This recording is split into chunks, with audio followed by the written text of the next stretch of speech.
ಬೀದರ್ ಜಿಲ್ಲೆಯಲ್ಲಿ ಜೀವ ಭಯದಲ್ಲಿ ಮಕ್ಕಳು ಪಾಠ ಕೇಳೋ ಪರಿಸ್ಥಿತಿ ನಿರ್ಮಾಣವಾಗಿದೆ. ಕಪಲಾಪುರ ಸರ್ಕಾರಿ ಶಾಲಾ ಅವ್ಯವಸ್ಥೆ ಬಯಲಾಗಿದೆ. 14 ಕೋಣೆಗಳ ಪೈಕಿ 6 ಕೋಣೆಗಳು ಶಿಥಿಲಗೊಂಡಿದ್ದು ಕುಸಿಯುವ ಹಂತದಲ್ಲಿದೆ. ಹಂದಿಗಳು ಶಾಲೆ ಆವರಣದಲ್ಲಿ ಓಡಾಡ್ತಿವೆ. ಅಧಿಕಾರಿಗಳು ಕಣ್ಮುಚ್ಚಿ ಕುಳಿತಿದ್ದಾರೆ.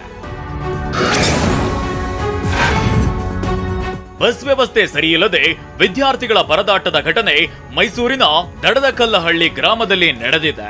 ಪ್ರತಿನಿತ್ಯವೂ ಸರ್ಕಸ್ ಮಾಡಿಕೊಂಡೇ ಶಾಲೆಗೆ ಹೋಗುವ ಸ್ಥಿತಿ ಎದುರಾಗಿದೆ. ಈ ಬಗ್ಗೆ ದೂರು ನೀಡಿದ್ರೂ ಜನಪ್ರತಿನಿಧಿಗಳು ಅಧಿಕಾರಿಗಳು ಕ್ರಮ ಕೈಗೊಂಡಿಲ್ಲ. ಮತ್ತೊಂದು ಬಸ್ ಸೇವೆ ನೀಡುವಂತೆ ಗ್ರಾಮಸ್ಥರು ಒತ್ತಾಯಿಸಿದ್ದಾರೆ.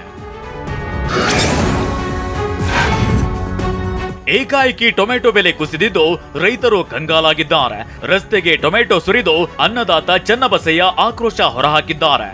ಗದಗ ಜಿಲ್ಲೆ ಲಕ್ಷ್ಮೇಶ್ವರ ಪಟ್ಟಣದ ಮಾರುಕಟ್ಟೆಯಲ್ಲಿ ಘಟನೆ ನಡೆದಿದೆ.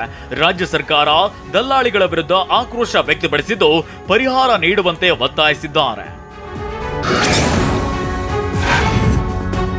ಅರಣ್ಯ ಇಲಾಖೆಯಿಂದ ಕಾಡಾನೆ ಹಿಂಡು ಕಾಡಿಗಟ್ಟುವ ಕಾರ್ಯಾಚರಣೆ ನಡೆಯುತ್ತಿದೆ. ಕೊಡಗು ಜಿಲ್ಲೆ ವಿರಾಜಪೇಟೆ ತಾಲೂಕಿನ ಸಿದ್ದಾಪುರ, ಗೊಹ್ಯ, ಎಂಜಲಗೇರೆ, ಬಜೇಗೊಲ್ಲಿ ವ್ಯಾಪ್ತಿಯಲ್ಲಿ ಬೃಹತ್ ಕಾರ್ಯಾಚರಣೆ ನಡೆಯುತ್ತಿದೆ. ಗ್ರಾಮದ ತೋಟಗಳಲ್ಲಿ ಬೀಡು ಬಿಟ್ಟಿರೋ 12 ಆನೆಗಳ ಹಿಂಡು ಹಿಡಿಯಲು ಅರಣ್ಯ ಇಲಾಖೆಯ 30ಕ್ಕೂ ಅಧಿಕ ಸಿಬ್ಬಂದಿ ಕಾರ್ಯಾಚರಣೆ ನಡೆಸುತ್ತಿದ್ದಾರೆ. ಆನೆಗಳಿಂದ ವ್ಯಾಪಕ ಕಾಫಿ, ಬಾಳೆ, ತೆಂಗು, ಅಡಿಕೆ, ಭತ್ತ ನಾಶವಾಗಿದ್ದು ಜನ ತತ್ತರಿಸಿ ಹೋಗಿದ್ದಾರೆ.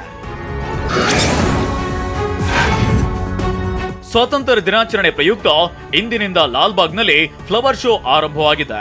216ನೇ ಫಲಪುಷ್ಪ ಪ್ರದರ್ಶನಕ್ಕೆ ಲಾಲ್ಬಾಗ್ನ ಗಾಜಿನ ಮನೆಯಲ್ಲಿ ಸಿಎಂ ಸಿದ್ದರಾಮಯ್ಯ ಚಾಲನೆ ನೀಡಿದ್ರು. ಸಂವಿಧಾನ ಶಿಲ್ಪಿ ಅಂಬೇಡ್ಕರ್ ವಿಷಯಾಧಾರಿತ ಫ್ಲವರ್ ಶೋ ಶುರುವಾಗಿದೆ. ತೋಟಗಾರಿಕಾ ಇಲಾಖೆಯಿಂದ ಫಲಪುಷ್ಪ ಪ್ರದರ್ಶನ ಆಯೋಜಿಸಲಾಗಿದ್ದು ಆಗಸ್ಟ್ 19ರವರೆಗೆ ನಡೆಯಲಿದೆ.